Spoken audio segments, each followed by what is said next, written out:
நான் இப்போது சொல்லுகிறேன், நேற்று மட்டும் எடப்பாடி முதலமைச்சராக இருந்திருந்தால் என்ன நடந்திருக்கும் என்று யோசித்து பாருங்கள். கலவரக்காரர்களுடைய கனவு நிறைவேறி இருக்கும். எடப்பாடி உங்களைப் போலவே நானும் தொலைக்காட்சியை பார்த்தான் தெரிந்து கொண்டேன் என்று சொல்லியிருக்கக்கூடும். கலவரம் செய்யக்கூடியவர்கள் என்று தெரிந்தே வந்தவர்களை எப்படி அவ்வளவு பேரை திரள அனுமதித்தார்கள் என்ற கேள்வியெல்லாம் எனக்கு இருக்கிறது. அதையெல்லாம் மீறி ஒரு காவல்துறையினர் மிகச் சிறப்பாக கையாண்டார்கள். கடைசி நேரத்திலாவது முதுகெலும்போடு ஒரு அதிகாரி சொல்லியிருக்கிறார், உங்களை நாங்கள் அனுமதிக்க முடியாது, விளைவு எதுவாக இருந்தாலும் நாங்கள் எதிர்கொள்கிறோம் என்று சொல்லியிருக்கிறார். நீங்கள் சுயேட்சையானவர்கள், உங்களுக்கு முதுகெலும்பு இருக்கிறது. முதுகெலும்பை நம்பாமல் லத்தியை நம்புகிறவர்கள் தான் யாரிடம் வேண்டுமானாலும் பணிந்து போவார்கள்.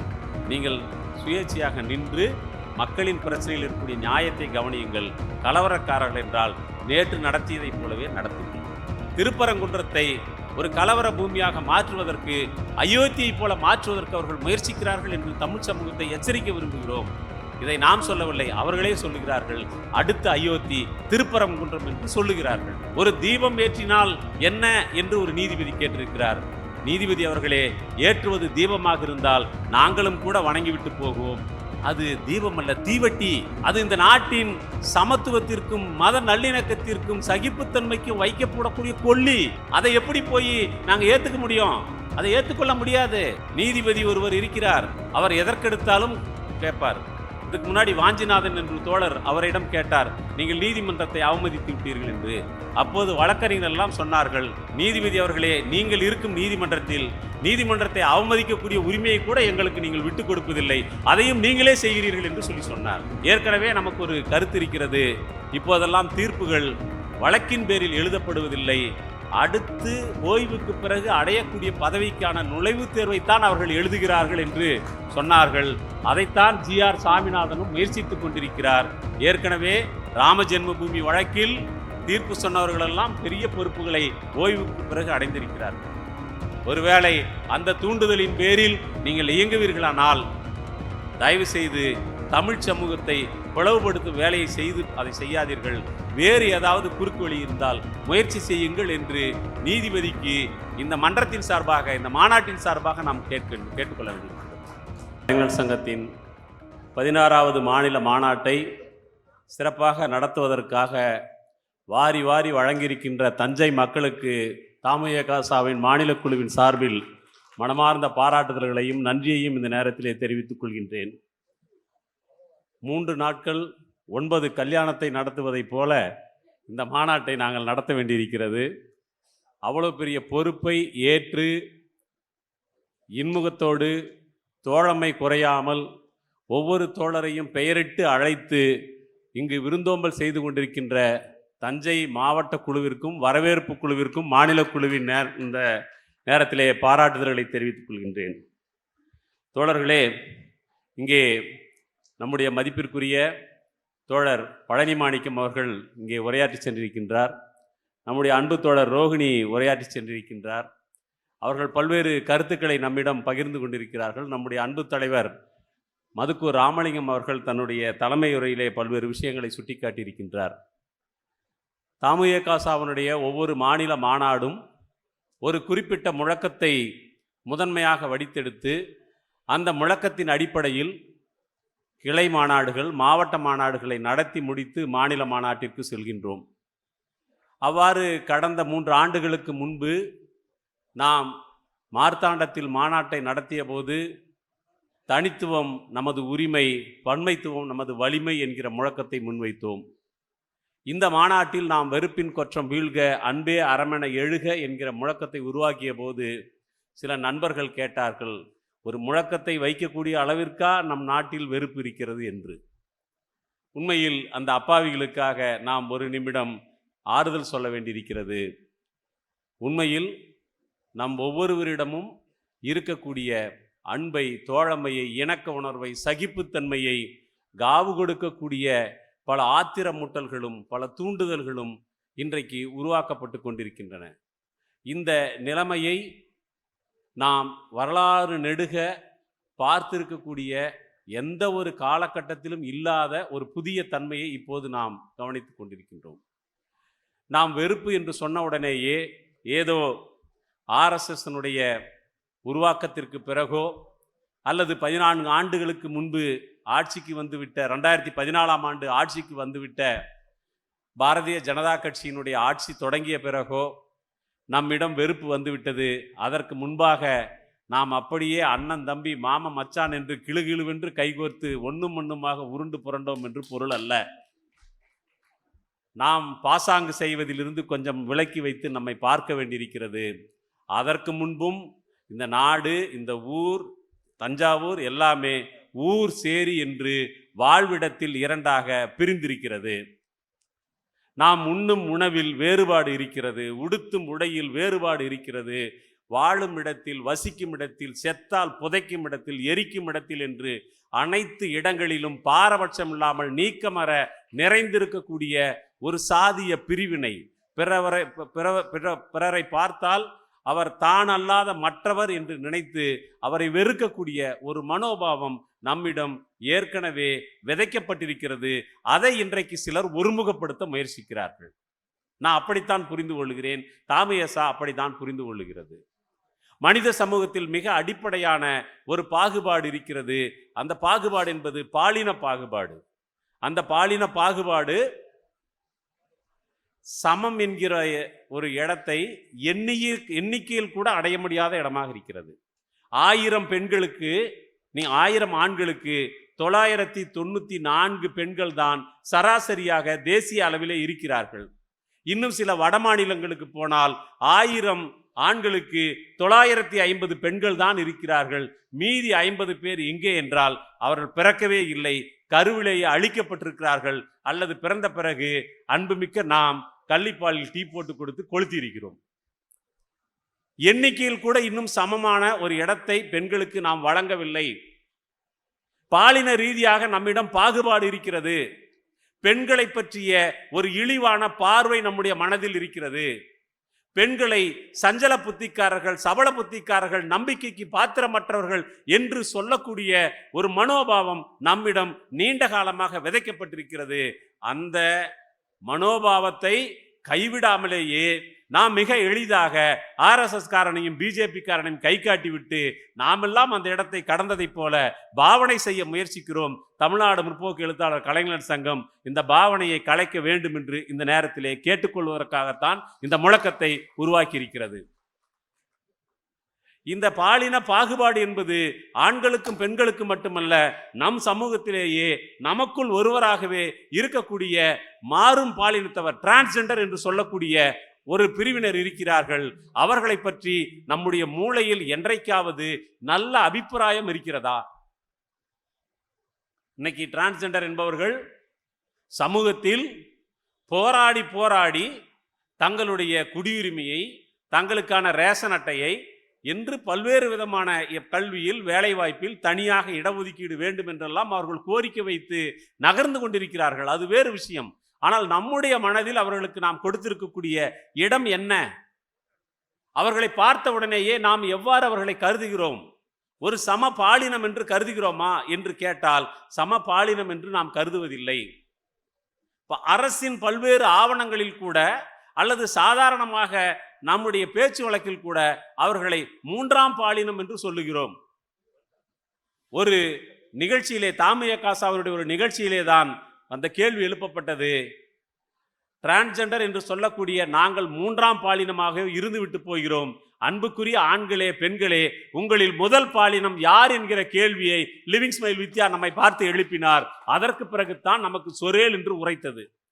நமக்கு யாராவது அப்படி சொருணும், அப்போ கத்தி எடுத்து நறுக்குன்னு ஒன்று ஏத்தனா தான் புத்தி மழுங்கன புத்தியில் திடீர்னு கொஞ்சமாக ஒரு ஸ்பார்க்கு கிடைக்குது. அவங்க உங்களுக்குள்ள பேசி முடிச்சிட்டிங்களா, யார் முதல் பாலினம் என்று கேட்டார்கள். அப்போ நாம் தமிழ்நாடு முற்போக்கு எழுத்தாளர் கலைஞர் சங்கத்தின் சார்பில் சமூகத்தில் சொல்லிக் கொண்டிருக்கிறோம், பாலினம் என்பது 2 அல்ல 3. ஒருவேளை ஔவையார் என்று இருந்திருந்தால் இந்த ஆண் பெண் அப்படின்னு மட்டும் சொல்லியிருக்க மாட்டாங்க, சேர்த்து சொல்லியிருப்பாங்க. அதுதான் தமிழினுடைய அறிவியல் கண்ணோட்டம் என்று நான் புரிந்து கொள்கிறேன். இன்றிலிருந்து இங்கே வந்திருக்கக்கூடிய பெரியோர்கள், தாமியகாசா பிரதிநிதிகள் உள்ளிட்ட எல்லோருக்கும் நாம் சொல்லுகிறோம், பாலினம் என்பது 2 அல்ல 3. அனைவரையும் நாம் சம பாலினமாக கருத வேண்டும் என்பதை நாம் இந்த மாநாட்டின் வழியாக பல்வேறு பகுதிகளுக்கும் சொல்லி வந்திருக்கின்றோம். நான் ஏற்கனவே சொன்னதைப் போல எல்லா இடங்களிலும் நிலவி இருக்கக்கூடிய சாதி, அந்த சாதி எந்த இடத்திற்கெல்லாம் போயிருக்கிறது என்பதை பற்றி உங்களுக்கு தெரிந்திருக்கும். சில நாட்களுக்கு முன்பு நெல்லையிலே ஒரு ஆணவ படுகொலை நடந்தது. உடனடியாக தமிழ்நாட்டிலேயே முதன்முறையாக அதுதான் நடந்த ஆணவ கொலையை போல் நாம் உடனே பலரும் பேசினார்கள்.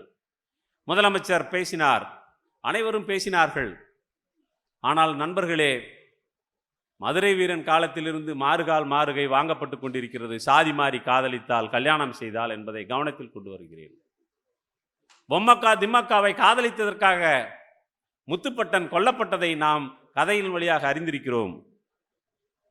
வரலாறு நெடுகிலும் சாதியை எதன் பேராலும் மாற்றிக்கொள்ள முடியாது, மீற முடியாது என்கிற நிபந்தனை நமக்கு விதிக்கப்பட்டிருக்கின்ற நேரத்தில் தான் தமிழ்நாடு முற்போக்கு எழுத்தாளர் கலைஞர் சங்கம் சொல்லுகிறது, சாதி என்பது எங்களுக்கு பொருட்டல்ல, நாங்கள் அதை பொருட்டாக கருதுவதில்லை, நாங்கள் அனைவரும் தோழர்கள் என்று நாங்கள் உரிமையோடும் உண்மையோடும் சொல்ல விரும்புகிறோம். எங்களைப் போலவே இந்த சமூகத்தின் மக்களும் தங்களை சாதி ரீதியாக பிரித்து கொள்ளாமல், உட்சாதியாக பிரித்து கொள்ளாமல், ஒற்றுமையாக தங்களை தோழர்கள் என்றும் சகோதரர்கள் என்றும் அன்பு செய்ய வேண்டும் என்று இந்த நேரத்திலே நாங்கள் கேட்டுக்கொள்கின்றோம். நண்பர்களே, சாதியின் பெயரால் ஒவ்வொரு 15 நிமிடத்திற்கும் நடக்கக்கூடிய வன்கொடுமைகளில் நீங்களோ நானோ ஒரு குற்றவாளியாக இருந்துவிடக் கூடாது, ஒரு கொலையாளியாக இருந்துவிடக் கூடாது. நம்ம அண்டை அயலாரின் குடிசைகளை கொளுத்தக்கூடியவர்களாக, அவருடைய வாழ்வாதாரங்களை அழிக்கக்கூடியவர்களாக நாம் இருந்துவிடக் கூடாது என்று கேட்டுக்கொள்வதற்காகத்தான் இந்த முழக்கத்தை முன்வைத்து நாங்கள் சென்று கொண்டிருக்கின்றோம். அதை போலவே இந்த நாட்டிலே பொருளாதார ரீதியான மிகப்பெரிய பாகுபாடு என்பது காலங்காலமாக இருந்து வருகிறது. இதே தஞ்சை மண்ணில் தான் நாய்க்குட்டிகளின் பெயரில் கூட பண்ணைகள் இருக்கின்ற இதே தஞ்சை டெல்டா பகுதியில் தான் எங்கள் மரியாதைக்குரிய தோழன், எங்களுடைய முன்னோடி பி சீனிவாசராவ் அவர்கள் தலைமறைவாக இருந்த காலத்தில், ஒரு விவசாய கூலியினுடைய வீட்டிலே தலைமறைவாக இருந்த நேரத்தில், காலங்காலமாக விவசாய கூலிகளாக இருக்கிறீர்களே, உங்களுக்கு சொந்தமாக எவ்வளவு நிலம் இருக்கிறது என்று கேட்டபோது அந்த விவசாய கூலி சொன்னான், எங்களுக்கு ஊசி குத்த கூட இடமில்லை என்று சொன்னான். தஞ்சையில் நான் மீண்டும் சொல்லுகிறேன், நாய்க்குட்டியின் பெயரால் கூட நில உச்சவரம்பு சட்டம் வந்தபோது நாய்க்குட்டியின் பெயரால் கூட, திருப்பதி ஏழுமலையான் பெயரில் கூட ஆயிரக்கணக்கான ஏக்கர் நிலங்களை எழுதி வைத்த பினாமி பண்ணையார்கள் இருக்கக்கூடிய இதே டெல்டா பகுதியில் ஒரு விவசாய கூலி தனக்கு ஊசி குத்த கூட இடமில்லை என்று சொன்ன அந்த பாரபட்சம் இருக்கிறது. இந்த நாட்டிலிருந்து ஏமாற்றிவிட்டு ஓடிப்போன ஒரு 5-6 கொள்ளைக்காரர்கள், அவர்கள் சுருட்டி கொண்டு போன பணம் மட்டும் 58,000 கோடி. விஜய் மல்லையா, நீரவ் மோடி, நான் இந்த மோடியை சொல்லலை, நீரவ் மோடி, இவங்கெல்லாம் சேர்ந்து கொண்டு போன தொகை 58,000 கோடி என்று சொல்லுகிறார்கள். அடித்து கொண்டு போன கொள்ளை மட்டுமே 58,000 கோடி என்று சொன்னால் அவர்கள் இங்கு இருக்கும்போது எவ்வளவு திருடி இருப்பார்கள் என்று நீங்கள் யோசித்து பாருங்கள். உலகினுடைய முதல் 10% இருக்கக்கூடிய பணக்காரர்கள் தங்கள் கையில் இருக்கக்கூடிய சேமிப்பு பணத்தை ஒரு நாளைக்கு $10 லட்சம் என்று செலவழிக்க தொடங்கினால், கையில் இருக்கிற சேமிப்பு முழுவதையும் செலவழித்து முடிப்பதற்கு 441 வருடங்கள் தேவை என்று பரக்கலா பிரபாகர் ஆக்ஸ்ஃபாம் அறிக்கையிலிருந்து எடுத்து காட்டுகிறார். பரக்கலா பிரபாகர் நிதியமைச்சர் நிர்மலாவுடைய கணவர், அவர் சொல்றாரு, இந்த கொள்ளைக்காரர்களில் 441 வருஷம் செலவழிச்சா கூட கையில் இருக்கும் சேமிப்பு தீராத அளவிற்கு திருடி வைத்திருக்கக்கூடியவர்கள் இருக்கக்கூடிய ஒரு நாட்டில் நாம் 5க்கும் 10க்கும் அல்லாடுகிறவர்களாக, வாழ்க்கையை வாய்க்கும் வயிற்றுக்கும் போராடுகிறவர்களாக இருக்கக்கூடிய மக்கள் பெரும்பகுதியாக இருக்கிறார்கள். இந்த பொருளாதார பாகுபாடு என்பது தொடர்ந்து கொண்டே இருக்கிறது.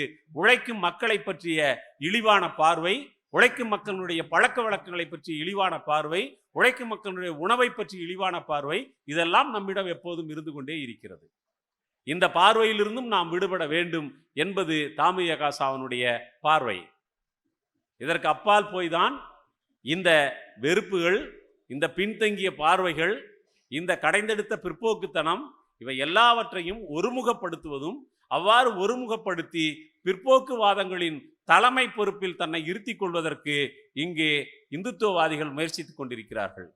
இந்துத்துவம் என்பது வேறொன்றுமல்ல, நான் இன்றைக்கு கூட ஒரு கட்டுரையிலே குறிப்பிட்டதைப் போல, இந்துத்துவம் என்பது வேறொன்றுமல்ல, அது பார்ப்பனியம் மறுவைத்துக் கொண்டு நம்மிடம் வந்திருக்கிறது.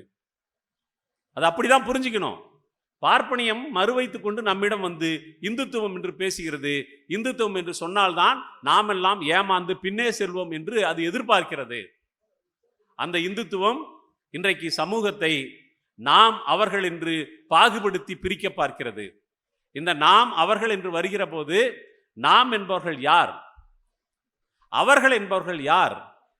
நாம் என்பது பாலினம் என்று வந்தால் ஆண்களை திரட்டிக் கொள்வதற்கும், சாதி என்று வந்தால் ஆதிக்க சாதிகளை திரட்டிக் கொள்வதற்கும், பொருளாதாரம் என்று வந்து வர்க்கநிலை என்று வந்து சொன்னால் இந்த நாட்டினுடைய கார்ப்பரேட்டுகளும் பெருமுதலாளிகளையும் சேர்த்துக் கொள்வதற்கும், நிலவுடைமை என்று வந்து சொன்னால் அந்த இடத்திலே கிராமப்புறங்களிலும் அல்லது விவசாயம் சார்ந்தும் பேசினால் நில உடைமையாளர்கள் ஒரு பக்கமும் உழைப்பாளிகள் இன்னொரு பக்கமாக இந்த நாம் அவர்கள் என்பது மாறி மாறி இந்த நாட்டினுடைய எல்லா தளங்களிலும் ஆதிக்கம் செய்யக்கூடியவர்களை குறிப்பதாக இருக்கிறது. இந்த சூழலில்தான் இன்றைக்கு சோசியல் என்ஜினியரிங் என்கிற ஒரு வழிமுறையின் மூலமாக இந்தியாவின் வெவ்வேறு மாநிலங்களில் பல்வேறு அரசியல் கணக்குகளை உருவாக்கி அதிலே ஆதாயம் அடைந்தவர்கள் இன்றைக்கு தமிழ்நாட்டிற்கு வருகிறார்கள். தமிழ்நாட்டில் அவர்கள் ஒரு புது வகையான சமூக பொறியியல் முறை சோசியல் என்ஜினியரிங் என்பதை அவர்கள் கட்டமைக்கிறார்கள். அந்த சோசியல் என்ஜினியரிங் என்பது நாம் கொஞ்ச நாள் வரைக்கும் சொல்லிக் கொண்டிருந்தோம், ஏன் நேற்று மாலை வரை கூட சொல்லிக் கொண்டிருந்தோம். அவர்களால் மத ரீதியாக இங்கு எதையும் உருவாக்க முடியவில்லை. ஆகவே சாதி ரீதியான ஒரு சோசியல் என்ஜினியரிங்கை உருவாக்கி இருக்கிறார்கள் என்று சொல்லிக் கொண்டிருந்தோம். உண்மையில் அதற்கான ஒரு வேலையும் நடந்து கொண்டிருக்கிறது. ஒவ்வொரு பகுதியிலும் ஆதிக்க சாதியினர் யார் என்று கவனித்து, உண்மையில அவங்க கிட்ட என்ன ஆதிக்கம் இருக்குதுன்னு எனக்கு தெரியல. இந்தியாவினுடைய உயர் பொறுப்புகளில் இந்த ஆதிக்க சாதி என்று சொல்லக்கூடியவர்களில் எத்தனை பேர் யூபிஎஸ் படித்து அதிகாரிகளாக இருக்கிறார்கள் என்று கேட்டால் விரல் விட்டு எண்ணக்கூடியவர்கள் இருக்கிறார்கள்.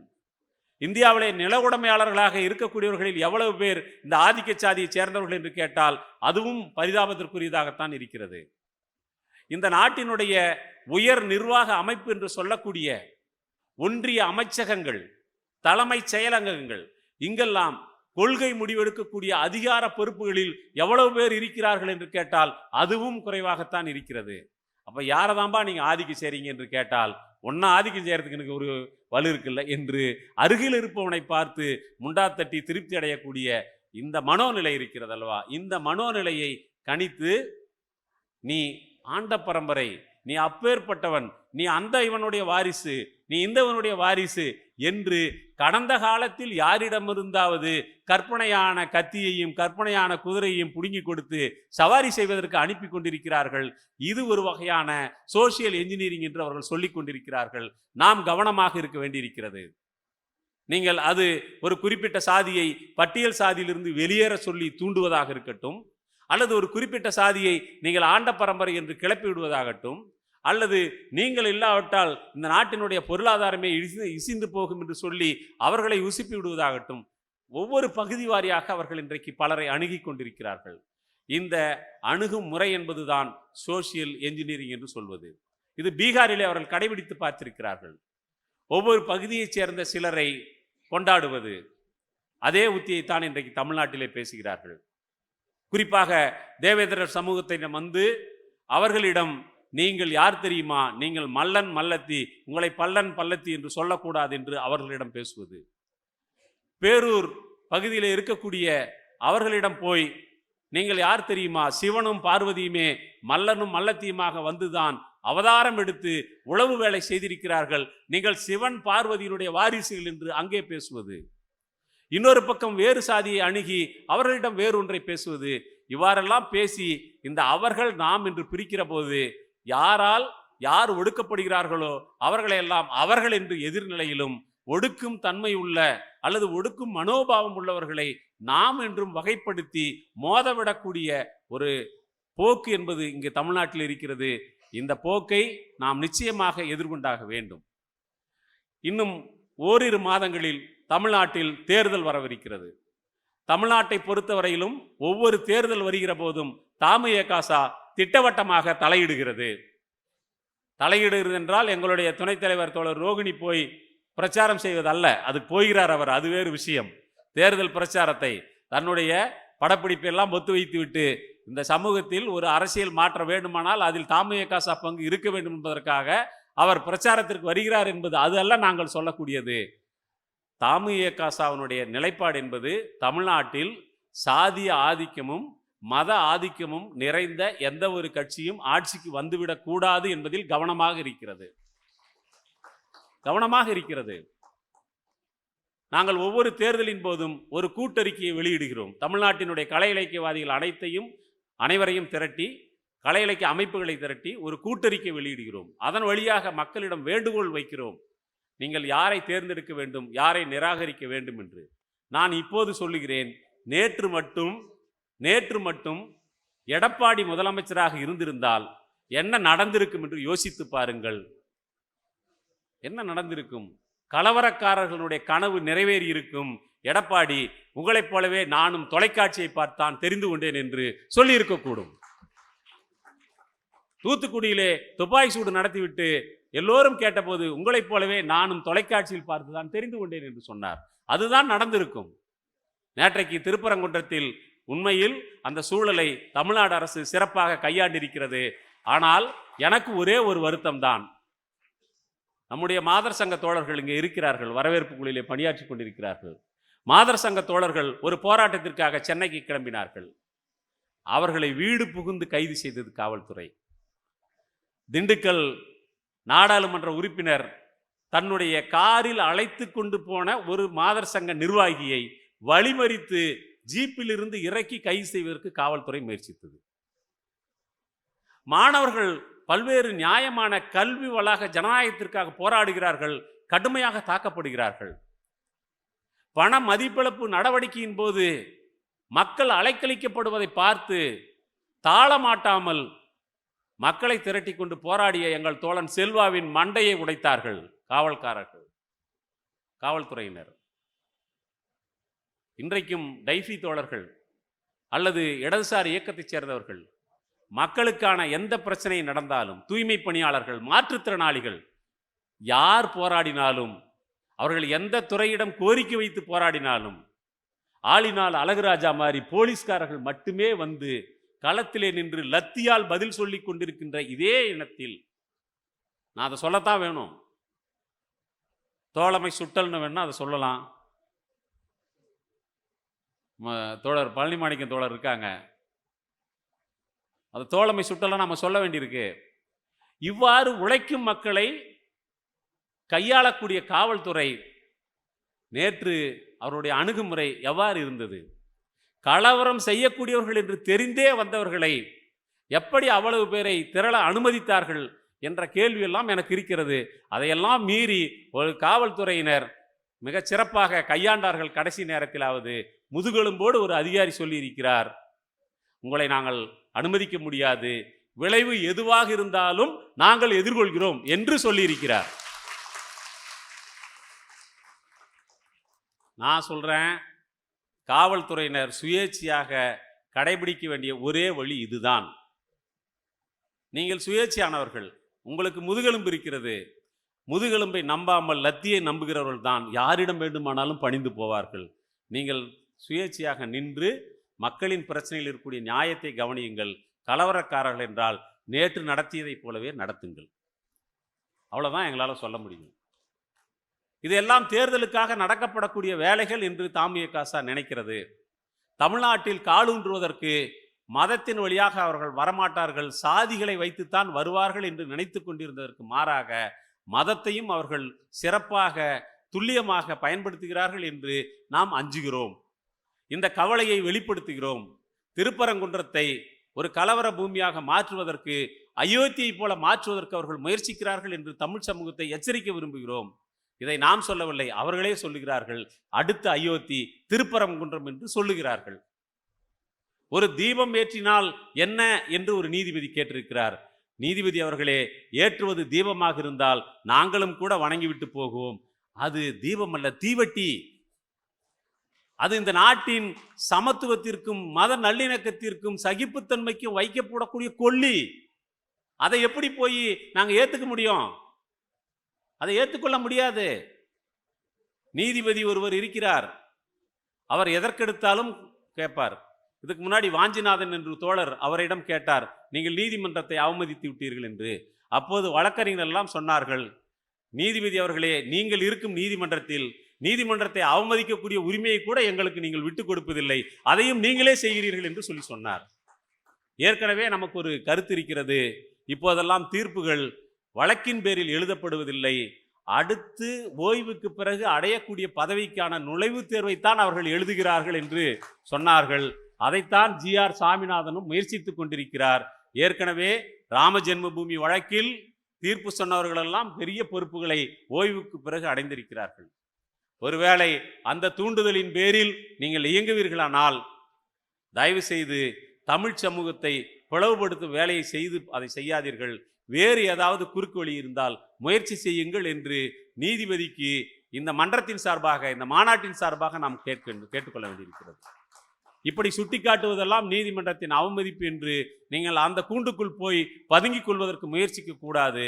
மனம் திறந்து உங்களுடைய நீதியின் பார்ப்பட்ட அணுகுமுறையை மறுபரிசீலனை செய்யுங்கள் என்று தமுகசா கேட்டுக்கொள்கிறது. இந்த மாநாட்டின் வழியாக தமுகசா தமிழ்நாட்டின் மக்களிடம் மட்டுமல்ல, தமிழ்நாட்டு அரசிடமும் ஒரு கோரிக்கை வைக்கிறது. தமிழ்நாடு முழுவதும் மக்கள் கூடும் பொது இடங்களில், கல்வி வளாகங்களில் இந்த நாட்டின் அரசியல் சாசனத்தின் முகவுரை என்பதுதான் நம் அனைவருக்குமான வழிகாட்டியாக இருக்கிறது. அந்த அரசியல் சாசன முகவுரையை தமிழ்நாட்டின் பொது இடங்களிலும், அரசு அலுவலகங்களிலும், கல்வி வளாகங்களிலும் கல் தூண்களாக செதுக்கி மக்களை அன்றாடும் அவர்கள் கண்ணிலே படக்கூடிய வகையில் வைக்க வேண்டும். அது ஒன்றுதான் மதவாதிகளுக்கும் அரசியல் சாசன விரோதிகளுக்கும் மனு தர்மத்தை ஆதரிக்கக்கூடியவர்களுக்கும் அச்சமூட்டக்கூடியதாக இருக்கும் என்று சொல்லி என்னுடைய உரையை நிறைவு செய்கிறேன். நன்றி தோழர்களே.